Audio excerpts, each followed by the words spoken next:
इंसान जिसमें इंसानियत ना हो। एक बार एक बहुत खूबसूरत जंगल हुआ करता था। उस जंगल का राजा एक शेर था। वो जंगल के हर जानवर को अपने बच्चों की तरह ही देखता था और इसी तरह सभी जानवर एक साथ मिलजुल कर रहते थे। एक दिन एक हाथी पेड़ से फल तोड़कर खा रही थी और अचानक उसे चक्कर आ गए और वो गिर गई। उसे गिरा हुआ देखकर जंगल के कुछ हाथी वहाँ आ गए और वो उससे उस जंगल के वैद्य के पास ले गए। बंदर वैद्य ने उसे कुछ देर देखा और कहा, इसे कुछ नहीं हुआ है, परेशानी की कोई बात नहीं है, ये माँ बनने वाली है। ये खुशखबरी सुनकर जंगल के सभी जानवर खुशी मनाने लगे। गधे ने हाथी से कहा, अरे वाह, अब बस आराम करना और मेरी तरह भारी चीजें मत उठाना। हिरन ने भी कहा, तुम मेरी तरह कूदा मत करो, आराम से चलो। मंत्री लोमनी ने कहा, मेरी तरह जो मिले वो मत खाना, अच्छा खाना खाओ।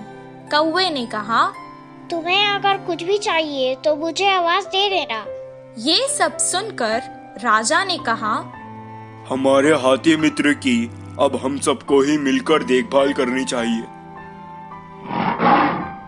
जंगल के सभी जानवरों का ये स्नेह उसकी तरफ देखकर हाथी को बहुत खुशी हुई। हर कोई उसका ख्याल रखने लगा। उसके पेट से वो बच्चा भी सब देखता था और खुश होता था। एक दिन उस मासूम को प्यास लग रही थी। माँ, मुझे बहुत प्यास लग रही है, पानी पी लो ना। वो जंगल के पास की नदी के पास गई और पानी पीने लगी। पानी पीकर वो खुश हो गई और कहने लगी, माँ, मुझे सारा जंगल दिखाओ ना, मैं देखना चाहता हूँ। तब वो धीरे धीरे चलते हुए उसे सब कुछ दिखाने लगी। उस खूबसूरत जंगल को देखकर उसके बच्चे को बहुत खुशी हुई। अचानक वो रास्ता भटक गई और जंगल के पास के गांव में आ गई। उस गांव में 2 शरारती बच्चे रहते थे।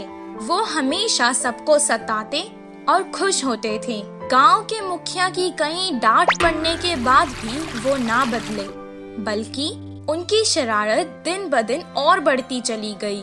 कुछ दिन बाद उन्होंने सोचा कि पटाखों के साथ कुछ शरारत करते हैं। तब उन्होंने वो पटाखे एक अनानास में भर डाले और रख दिए। तभी वहाँ से वो हाथी जा रही थी। पटाखों से भरा अनानास उन्होंने उस बेचारे हाथी को खिला दिया।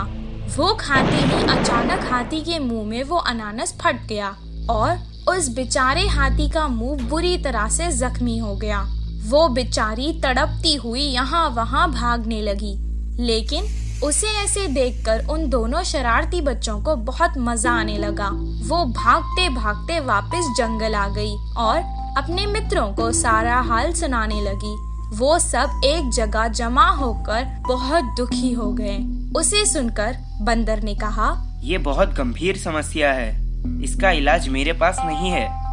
कुछ देर बाद हाथी का बच्चा माँ से कहने लगा, माँ, काफी देर हो चुकी है, मुझे भूख लग रही है, कुछ खाने को दो ना।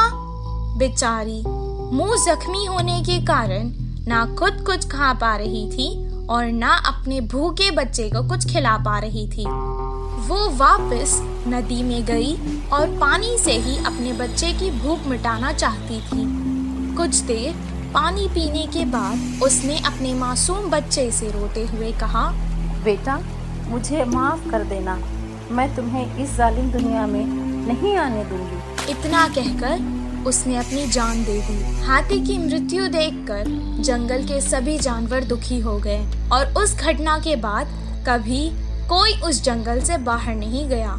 इस कहानी से हमें ये शिक्षा मिलती है कि जिस इंसान में इंसानियत ना हो वो